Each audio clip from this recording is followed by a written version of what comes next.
Aspirants SBI PO prelims exam எழுத இன்னும் 4 நாள் தான் இருக்குது. அண்ட் பேட்டர்ன் வேறு நிறைய சேஞ்ச் பண்ணியிருக்காங்க. உள்ள கொஸ்டின்ஸ் வேறு மாதிரி ட்விஸ்டடாக இருக்குது. ஸோ நம்ம இப்போ மார்க் டெஸ்ட் எடுக்கவா, எஸ்பிஐ கிளர்க் மெயின்ஸுக்கு படிக்கவான்னு நிறைய பேர் கன்ஃபியூஷனில் இருப்பீங்க. ஸோ பர்ஃபெக்டாக என்ன பண்ணணும் இந்த 4 டேஸில் அப்படிங்கிறதுக்கான ஸ்ட்ராட்டஜி வீடியோ தான் ஆஸ்பிரண்ட்ஸ் இது. இந்த வீடியோவுக்கு லைக் பண்ணிக்கோங்க. வாங்க டைரெக்டாக வீடியோக்குள்ளே போயிடலாம்.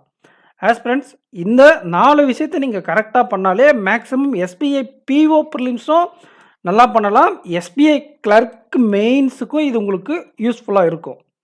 அது என்னென்னு பார்த்தீங்கன்னா, நீங்கள் ஒர்க் அவுட் பண்ணக்கூடிய டாபிக் வந்து பார்த்தீங்கன்னா, இந்த 3 டாப்பிக்கில் மாஸ்டர் பண்ணுங்கள். ஓகேங்களா? இன்ஸ்டெட் ஆஃப் ப்ராக்டிஸிங் மாஸ்டர் பண்ணுங்கள். எப்படின்னா, கேஸ்லெட் கேட்டால் கண்டிப்பாக நீங்கள் அட்டன் பண்ணுற மாதிரி இருக்கணும்.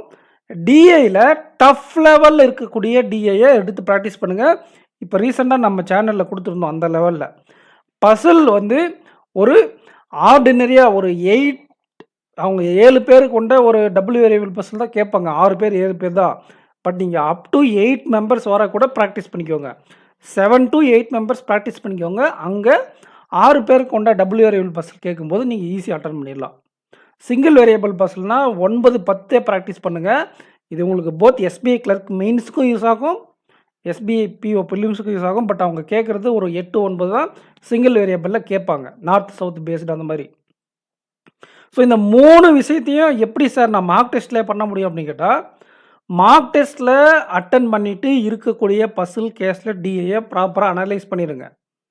ப்ரீவியஸாக கேட்ட கொஸ்டின்ஸை எடுத்து சால்வ் பண்ணி பாருங்கள். இப்போ ரீசெண்டாக கேட்ட கொஸ்டின்ஸ் கேட்டு எடுத்து சால்வ் பண்ணுங்கள்.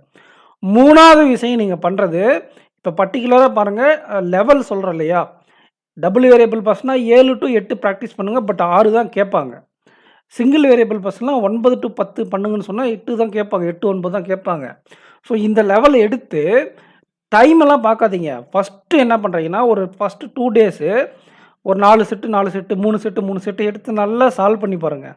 ஸோ தட் நீங்கள் வந்து டிஐக்கும் அப்படி தான், அதுலேயே ஒரு 5, 6 செட்டு எடுத்து உட்காந்து சால்வ் பண்ணி பார்க்க என்ன ஆகுன்னா, ஒரு 2 to 3 டேஸ் கழித்து உங்களுக்கு அந்த கான்ஃபிடென்ட் லெவல் அதிகமாகிடும். ஸோ கான்ஃபிடென்ட் லெவல் அதிகமாகிற பட்சத்தில் நீங்கள் என்ன பண்ணுவீங்க அப்படின்னா, எக்ஸாமில் நீங்கள் அந்த கொஸ்டின் சூஸ் பண்ணுறதோ, அதுக்கப்புறம் அந்த டிஃபிகல்ட்டான கொஸ்டினை எப்படி ஸ்கிப் பண்ணுறது, இல்லை அந்த கொஸ்டினை எப்படி கிராக் பண்ணுறது, இந்த மாதிரி எல்லா ஐடியாவும் உங்களுக்கு இந்த மாதிரி பர்டிகுலராக அந்த கொஸ்டினை எடுத்து ஒரே டாப்பிக்கில் ஒர்க் அவுட் பண்ணுறதுனால கிடைக்கும். எக்ஸாமும் இந்த 3 டாபிக் பேஸ் பண்ணி தான் இந்த 2 சப்ஜெக்ட் இருந்திருக்கு. மீதி மிஸ்லனியஸ் எல்லாம் நீங்கள் உங்களுக்கு ப்ராக்டிஸ் பண்ணியிருப்பீங்க, செக்ஷனல் டெஸ்ட்டில் வந்துடும். ஓகேங்களா?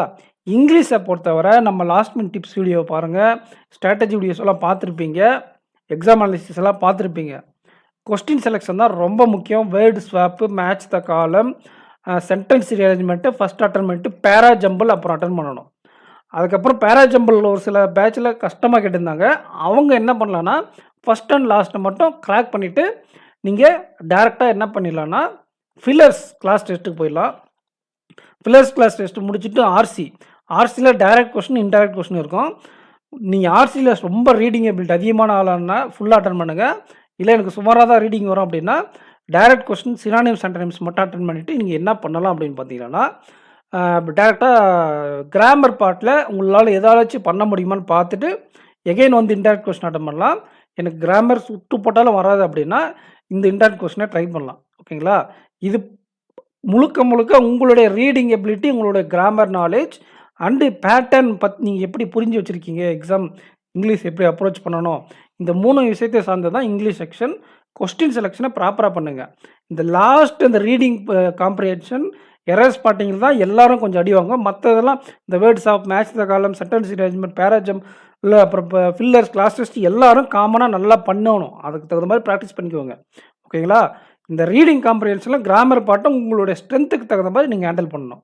ஸோ வேகமாக சொல்கிறேன். அதுக்கு முன்னாடி இந்த வீடியோக்கு லைக் பண்ணிக்கோங்க, சேனலுக்கு சப்ஸ்கிரைப் பண்ணிக்கோங்க.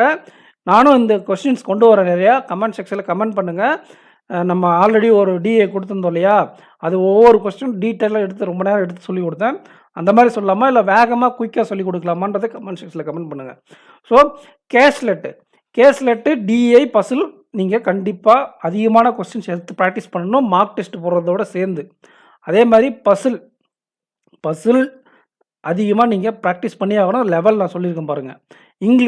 இங்கிலீஷை பொறுத்தவரை கொஸ்டின் செலெக்ஷன் தான் இம்பார்ட்டன்ட். சார் எனக்கு மார்க் டெஸ்ட்டில் மார்க்கே வர மாட்டேங்குதே சார் அப்படின்னு நிறைய பேர் கேட்குறீங்க. ஸோ மார்க் டெஸ்ட்டில் மார்க் வரலைன்னா நீங்கள் கவலைப்படாதீங்க. ஏன்னா நீங்கள் எடுக்கக்கூடிய மார்க்கை பொறுத்து உங்களுடைய ஸ்கோர்ஸ் வேரி ஆகும்.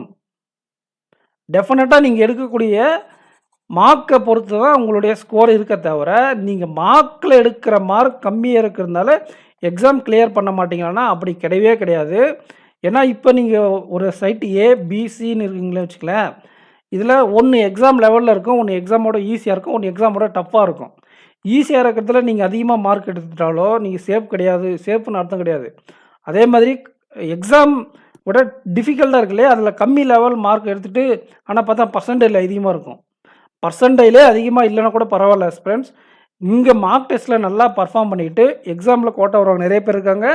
மார்க் டெஸ்ட்டில் சுமாராக பண்ணிவிட்டு எக்ஸாம் கிளியர் பண்ணிவிட்டு வேலை வாங்கிட்டு போனவங்க நிறைய பேர் பார்த்துருக்கேன். ஏன்னா ஒரே பர்டிகுலர் சைட்டில் ப்ராக்டிஸ் பண்ணி அந்த மார்க்கு அடாப்ட் ஆகிடுவாங்க. எப்படி கேட்கணும் அவங்க தெரிஞ்சிடும். பட் ஆனால் ரியல் எக்ஸாம் அப்ரோச் அவங்களுக்கு தெரியாமல் இருக்கும். நீங்கள் ரியல் எக்ஸாமில் எப்படி கேட்பாங்கன்னு நீங்கள் ப்ராக்டிஸ் பண்ணுறது கம்பல்சரி இம்பார்ட்டன்ட். நம்மளும் வீடியோ கொடுக்குறோம். நிறைய சேனலில், நார்த் இந்தியா சேனலில் நிறைய பேர் ஆல்ரெடி கேட்ட கொஸ்டின்ஸை வீடியோவை கொடுத்துருக்காங்க. நீங்கள் போய்ட்டு பாருங்கள். ஓகேங்களா? ஸோ ரியல் எக்ஸாம் கொஸ்டினை டேக்கிள் பண்ண கற்றுக்கிறது ரொம்ப முக்கியம். மார்க் டெஸ்ட் ஸ்கோரை நீங்கள் கன்சிடரே பண்ணிக்க வேண்டாம். அதை வந்து நீங்கள் ஒரு ப்ராக்டிஸ் டூலாகவும், ஒரு கொஸ்டின் செலெக்ஷனை எப்படி இம்ப்ரூவ் பண்ணலாம், அனலைசிஸ், இந்த 3 விஷயத்துக்காக மட்டும்தான் மார்க் டெஸ்ட்டை நீங்கள் வச்சுக்கணுமே தவிர, பர்டிகுலராக எதனா வீக்காக இருக்கீங்களா செக்ஷனை, அதெல்லாம் அனலைஸ் பண்ண வச்சுக்கலாம். அதை விட்டுட்டு எனக்கு மார்க் கம்மியாக வருது, அதனால் எனக்கு எக்ஸாம் கிளியர் ஆகுதுன்னு நினைக்காதீங்க. அது தப்பு. ஓகேங்களா? ஏன்னா நீங்கள் எடுக்கக்கூடிய மார்க் பொறுத்து உங்களுடைய மார்க் இருக்கும். என்ன லெவலில் இருக்கக்கூடிய எக்ஸாம் பொறுத்து உங்களுடைய மார்க் வரும். பட் ரியல் எக்ஸாம் அப்படி கிடையாது. பர்ஃபெக்டாக நீங்கள் இந்த ஸ்ட்ராட்டஜி அப்ளை பண்ணுங்கள். இந்த மாதிரி டாபிக்ஸ் வெயிட்டேஜ் கொடுத்து ப்ரிப்பேர் பண்ணுங்கள். டெஃபினட்டாக கிளியர் பண்ணிடலாம். எஸ்பிஐ கிளர்க் மெயின்ஸ்க்கு இந்த ப்ரிப்பரேஷன் யூஸ் ஆகும். ஸோ இந்த வீடியோக்கு லைக் பண்ணிவிட்டு சேனலுக்கு சப்ஸ்கிரைப் பண்ணிக்கோங்க. நெக்ஸ்ட் வீடியோவில் மீட் பண்ணலாம் ஃப்ரெண்ட்ஸ். தேங்க்யூ.